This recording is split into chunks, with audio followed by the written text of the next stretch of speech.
Good morning विद्यार्थी मित्रों। कक्षा 11 विषय भूगोल पाठ 11 वातावरण की वाष्प। पिछले वीडियो में हम लोगों ने ऊंचाई एवं स्वरूप के आधार पर बादलों के मुख्य 4 प्रकार किए थे, जिसमें पहला तंतुमय बादल और दूसरा परतदार बादल के बारे में हमने पढ़ा। यहाँ पर हम तीसरे टॉपिक पुंजित या कपासीय बादल के बारे में पढ़ेंगे। पृथ्वी की सतह से 500 मीटर से लेकर लगभग 10 से 12 किलोमीटर की ऊंचाई तक ये बादल फैले हुए हैं।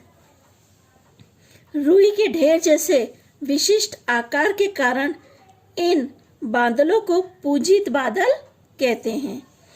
इनका विस्तार पृथ्वी की तरफ सकड़ा एवं शीर्ष विस्तार ऊंचे आकाश में फैला होता है। उनकी तली से शीर्ष तक का अंतर सैकड़ों मीटर का होता है। दिन में गर्म हवा के उष्णांतनयन के प्रवाह से ये बादल फैलते हैं और रात को ये बादल अदृश्य हो जाते हैं। खूब विशाल पुंजित बादल ढेर जब वर्षा बादल में बदल जाते हैं, तब वह घनघोर गर्जना के साथ मूसलाधार वर्षा करते हैं। हमारा चौथा टॉपिक है वर्षा बादल। पृथ्वी की सतह से अधिकतम 2 मीटर की ऊंचाई तक 2 किलोमीटर की ऊंचाई तक ये बादल देखने को मिलते हैं। अन्य बादलों की तुलना में बादल सबसे नीचे एवं गर्जना के साथ सर्वाधिक वर्षा प्रदान करने वाले होते हैं, यानी ये बादल सबसे अधिक वर्षा करते हैं। ये बादल खूब घने पास एवं गहरे भूरे रंग के होते हैं। वर्षा में कभी कभी पूरे आकाश ऐसे बादलों से घिर जाता है तथा अधिक काले बादलों से घिरे आकाश को देखकर वर्षा का अनुभव होता है। यानी ये चारों बादलों के प्रकार थे। इन चारों के बारे में हमने अभी जानकारी प्राप्त की। एग्जाम में अक्सर ही प्रश्न पूछा जाता है कि ऊंचाई के स्वरूप के आधार पर बादलों के प्रकार बताइए, तो आपको ये चारों प्रकार लिखना होगा। अगला टॉपिक है वृष्टि या वर्षा। पृथ्वी की सतह पर के जल का वाष्पीभवन होने से हवा में वाष्प मिलती है तथा वाष्प का घनीभवन होकर वह विविध रूपों में पृथ्वी की सतह पर वापस आते हैं, तो उसे वर्षा कहते हैं। वर्षा की एक क्रिया है कि सूर्य की किरणें पड़ती हैं तब पानी का घनीभवन होता है। घनीभवन होने के बाद वो आकाश में जाता है, बादल बनता है और वर्षा होती है।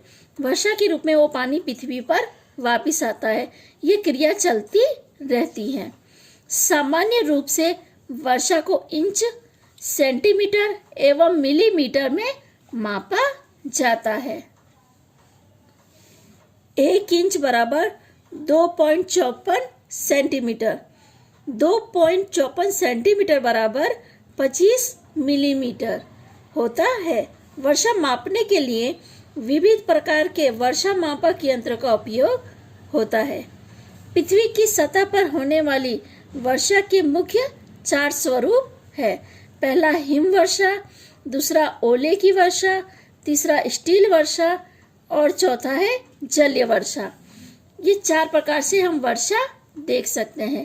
पहले हम हिमवर्षा के बारे में पढ़ेंगे। वाष्पमय हवा का तापमान 0 डिग्री से भी नीचे जाने पर उसकी वाष्प का घनीभवन होता है। वाष्प सूक्ष्म हिम कणों या छोटे बर्फ की कतरियों के रूप में बदल जाते हैं। ये हिमकण और हिम कतरियां बड़े हिमकणों या हिम पत्तियों के रूप में वर्षा की तरह पृथ्वी की सतह पर झड़ते हैं, जिसे हिमवर्षा कहते हैं। यानी जब तापमान 0 डिग्री से नीचे चला जाता है तो जो बादल हैं वो छोटे छोटे हिमकणों में या छोटे बर्फ की कतरियों में रूपांतरित हो जाते हैं और बाद में ये हिमकण या हिम कतरी के रूप में बदलकर वर्षा करते हैं, तो इसे हिम वर्षा के नाम से जानते हैं। कनाडा, ग्रीनलैंड और ध्रुवीय प्रदेश में हिम वर्षा सामान्य है। हिमालय, एंडीज, रॉकीज एवं अल्पस जैसे ऊंचे पर्वत शिखरों पर खूब हिमवर्षा होती है। हिमवर्षा से उस प्रदेश का मौसम ठंडा हो जाता है तथा पवन द्वारा वो ठंडी दूर के क्षेत्रों तक पहुंचती है। ठंडी में हिमालय पर भारी हिमवर्षा होती है तथा संपूर्ण उत्तर भारत, राजस्थान और गुजरात तक ठंडी की लहर यानी जो शीत लहर है वो फैल जाती है। जब ये हिमवर्षा होती है तो शीत लहर आजू बाजू के प्रदेश में फैलती है, यानी उस हवा को हम लोग शीत लहर के नाम से जानते हैं। जब हिमालय पर्वत पर वर्षा होगी तब आजू बाजू के क्षेत्रों में हवा फैलती है। दूसरा है ओले की वर्षा। बादल में से नीचे पृथ्वी की सतह की ओर आने वाले पानी की बूंदें उष्णांत नयन के ऊर्ध्व प्रवाहों द्वारा ऊपर की ठंडी हवा के स्तर में फैला दिया जाता है। वहां वो ठंडी होकर बर्फ कणों में बदलती है।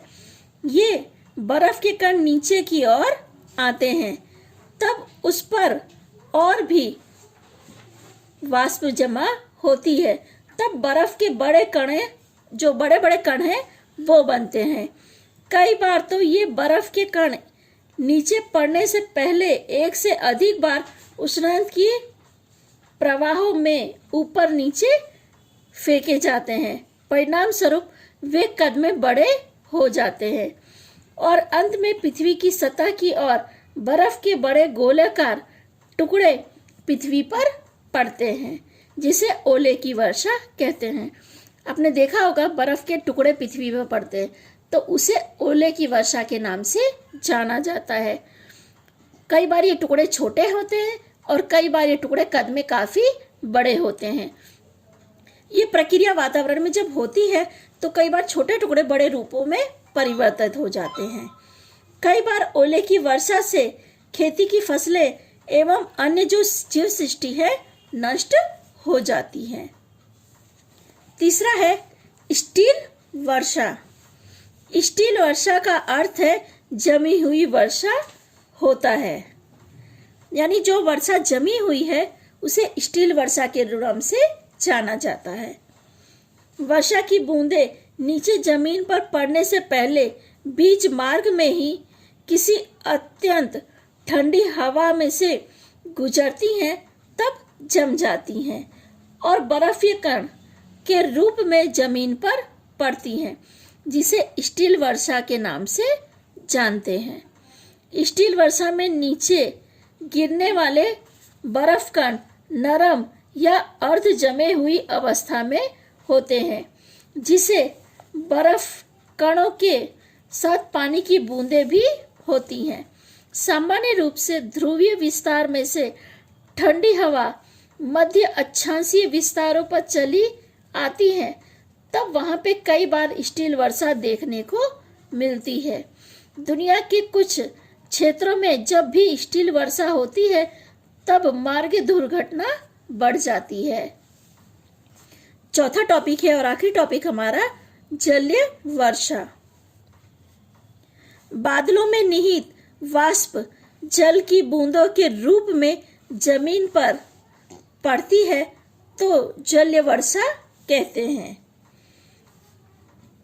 बादलों में तैरते हुए लगभग 5 से 10 लाख सूक्ष्म जल बिंदु एक दूसरे से मिलते हैं, तब नीचे पृथ्वी की सतह की ओर आ सके ऐसी क्षमता वाली जल बिंदु तैयार होती है।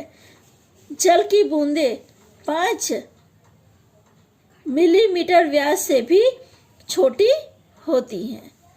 तो उसे जलीय वर्षा के नाम से जानते हैं। ठीक है विद्यार्थी मित्रों, यहाँ पे हम लोग चर्चा रोक रहे हैं। अगले वीडियो में जलीय वर्षा के प्रकार के बारे में हम लोग जानकारी प्राप्त करेंगे।